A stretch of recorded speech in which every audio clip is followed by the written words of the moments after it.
안녕하세요. 해운 컨설팅 연구소 소장입니다.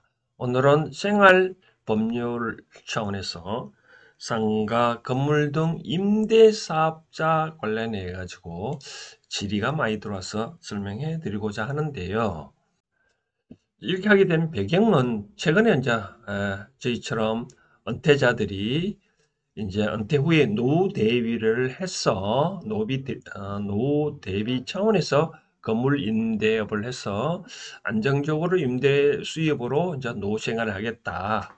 그런 경우에 이제 필히 신경해야 할 항목이 이제 부가세인데, 이 부가세는 내가 부담하는 게 아니라 상대방이 부담을 하거든요. 그래서 상대방한테 받았어. 내가 납부를 하는 것뿐인데 그런 것들이 상당히 좀 뭐 부담스럽기도 합니다. 그런 경우에 어떻게 할 것인가?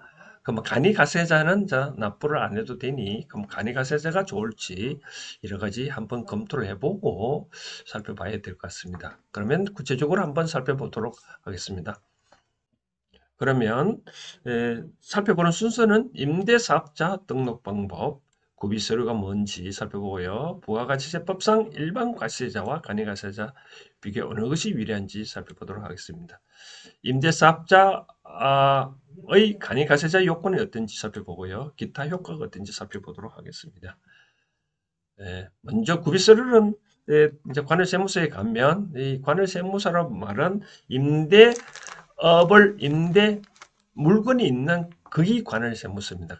가지고 신분증 물론 들고 가셔야 되고, 그다음 임대사업 하고자 하는 건물에 권리가 있어야 된다. 권리에 관계된 서류를 들고 가야 되는데, 내 물건이라면 등기부등본을 들고 가야 된다. 그러면 토지와 건물을 들고 가면 되고, 만약에 타인의 건물을 내가 임대할 수도 있잖아요. 전대차. 그런 경우는 임대차 사본도 들고 가야 되고, 또 임대차 사본서에 기재된 요게 뭐 우리가 임대인이 있잖아요. 뭐 임대인 물건이라고 증명하기 위해서 또 등기부등본도 필요하기도 합니다.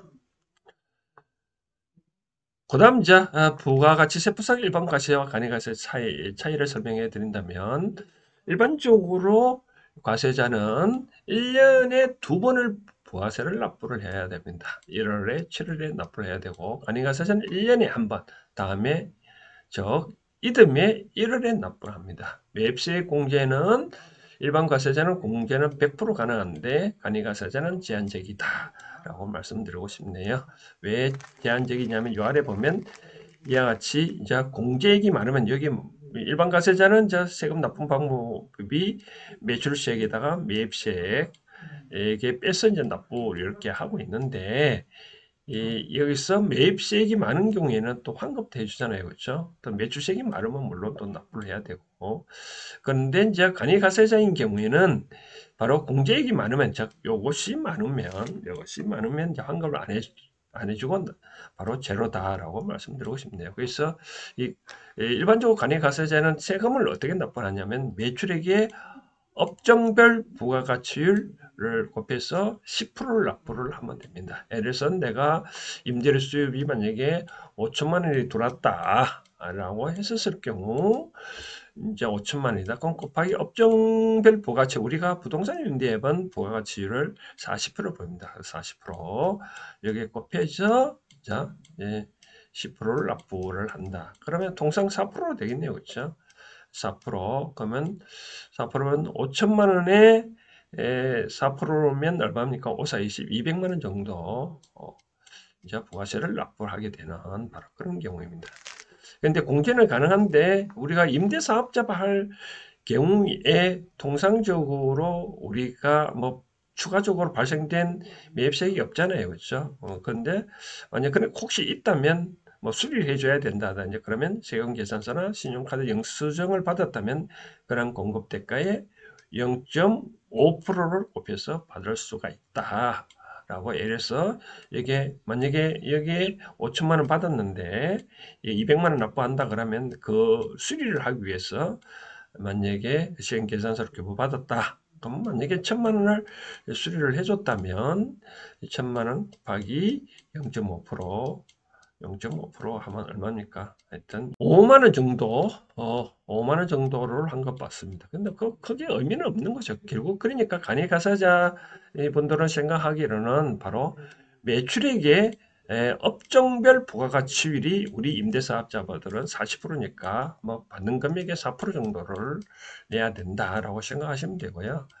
그런데 이제 그러면 이제 우리가 건물을 사거나 어떤 건물을 신축할 경우에 부가세가 많이 이제 들어가잖아요. 그죠? 만약 그런 경우에는 이제 요 매입세가 많은데 우리가 처음에 이제 임대사업에서 건물을 진다면 매출액은 없더라도 이제 이 매입액은 있을 수 있잖아요. 그럼 이거는 환급 받아야 되는데 그래서 이제 일반 과세자를 내가 이제 신고를 하면 이제 관할세무서에 신고할 때 일반 과세를 할 건가 간이 과세자로 할 건가 반드시 물어봅니다. 물어보면 이제 간이 과세자로 하면 되는데 만약 일반 과세자로 했다 그러면 바로 이때 내가 건물을 짓는 부분에 있어서 만약에 이 전체를 임대를 만약에 한다 그러면 전체를 임대를 한다 그러면 다 우리가 만약에 1억 주고 샀다. 그럼 1억 주고 사면 반드시 부가세가 이제 10% 붙거든요. 10% 붙으면 1,000만 원을 환급 받을 수 있다 이거죠. 그렇죠? 근데 만약에 이제 이와 같이 1,000만 원 환급 받으면 이제 일반 과세자로 이제 전환되고 앞으로 계속 이렇게 신고를 해야 되는데 예를 들어서 이와 같이처럼 내가 일정한 요건에 대해서 간이가세자가 된다면 이 환급을 안 받으면 간이가세자가 된다라고 그렇게 보시면 됩니다.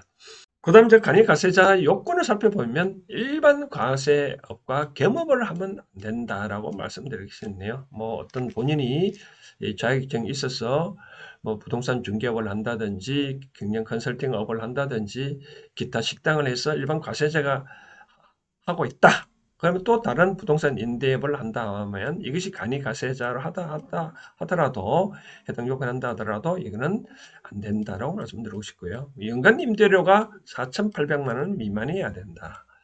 4,800만 원 이상이면 이제 일반 과세자 되어야 되니까 연간 임대료 4,800만 원 미만이어야 된다. 그리고 이제 특별시, 광역시, 시지역에 소재한 건물인 경우인데 이제 읍면지역은 아니고요. 광역시라 하더라도 시지역이라 하더라도 읍면지역이 있을 수 있잖아요. 그죠? 그런 거는 제한데 역시 특별시, 광역시, 시지역의 건물인 경우는 일정한 면적 제한이 있다라고 말씀드리고 싶네요. 하나만 예를 든다면 울산 같은 경우 보면 미터당 공시지가가 공적 미터당 공시지가 1,000만 원 이상이면 기준 면적 건물이 85해바 이상이면은 안 된다라고 보면 돼요. 그래서 대부분 이거는 크게 중요한 건 아닌 것 같고요. 그래서 반드시 요 4,800만 원 이걸 잘 살펴봐야 된다라고 말씀드리고 싶네요. 그러면 이제 이와 같이 간이가세자가 되면 이제 납부는 안 해도 됩니다. 그러나 신고는 반드시 해야 됩니다. 그래서 우리가 임대료가 만약에 월 300만 원 받는다 그러면 12달이면 얼마 됩니까? 그 3,600만 원이잖아요. 그죠? 아주 여유가 있고 400만 원이면 이제 딱 걸리겠네요. 그렇죠? 그러니까 이제 간이가세자인 경우는 안 해도 된다. 그런데 만약에 포기도 가능한데요. 이제 포기하면 그런 3년간은 간이가세자로 전환은 안 된다라고 말씀드리고 싶네요. 중간에 내가 일반 과세자로 신고를 해가지고 환급을 받았다. 만약에 환급을 받았다면 뭐 2년간 임대를 해본 결과 만약에 간이가세 규모다. 그러면 이때는 이제 일반 간이가세 적용받는데 만약 간이가세자로 내가 하겠다 한다 그러면 기존에 환급받은 세액을 이제 우리가 이 부가가치세는 5년간이잖아요. 이제 5년간 적용받으니까 기존 환급받은 세액의 5분의 3을 이 납부를 토해내야 된다. 토해내면 이제 간이가세제로 적용받을 수 있다. 바로 그런 내용입니다. 근데 여기까지 토해내지 아니하고 내가 그대로 갖고 있고 싶다. 그럼 간이가세제를 포기를 가능하거든요. 포기하면 이제 3년간은 간이가세 전환이 안 된다라고 보시면 됩니다.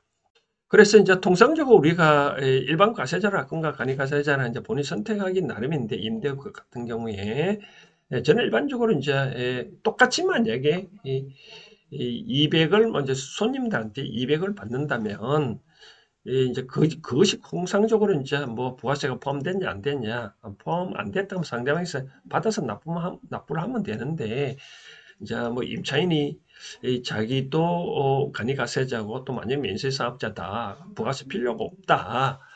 그런 경우 어떻게 할 건가라고 봤었을 때, 그런 경우에는 이제 좀 곤란하잖아요, 그렇죠?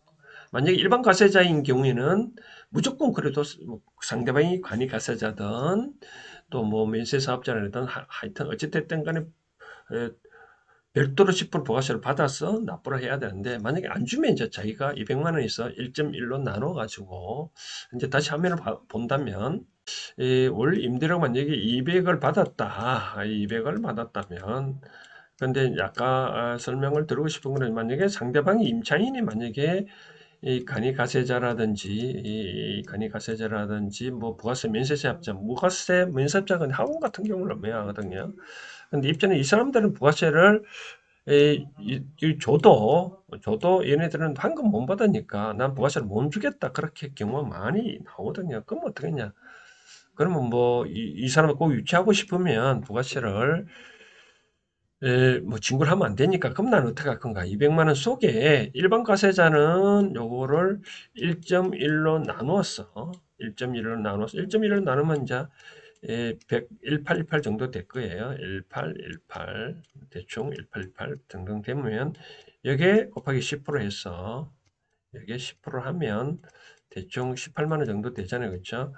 그럼 18만 원을 18만 원을 이제 매달 이렇게 저축을 해놨다가 납부를 해야 되는데 내가 만약에 간이가세자라면 이렇게 안 하고 다 바로 200만 원 수입을 내가 다 잡을 수 있는 거죠, 그렇죠? 바로 그런 효과가 있다. 그런데 이 건물을 짓기 위해서 내가 부가세를 만약 아까 막 표현한 대로 5억을 주고 샀다면 이 중에는 반드시 이제 부가세 별도로 해가지고 5천만 원이 포함되었을 거예요. 그럼 이 5천만 원 환급을 받을 수가 있다. 일반 과세자는. 근데 이 간이가세자는 이걸 환급을 못 받는다라고 말씀드리고 싶은 거죠. 그렇죠? 근데 환급 받았다면 아까 말한 대로 5년간은 이 간이가세 전환하기가 좀 힘들다라고 말씀드리고 싶고 뭐 아까 말한 대로 2년 지나고는 간이가세 전환이 가능한데 그런 경우는 아까 말한 5분의 3 정도를 토해내야 된다. 그렇게 보시면 됩니다. 아무튼 그런 상황이니까 노후 대비 임대 사업을 할 경우에 간이가세자를 할 건가?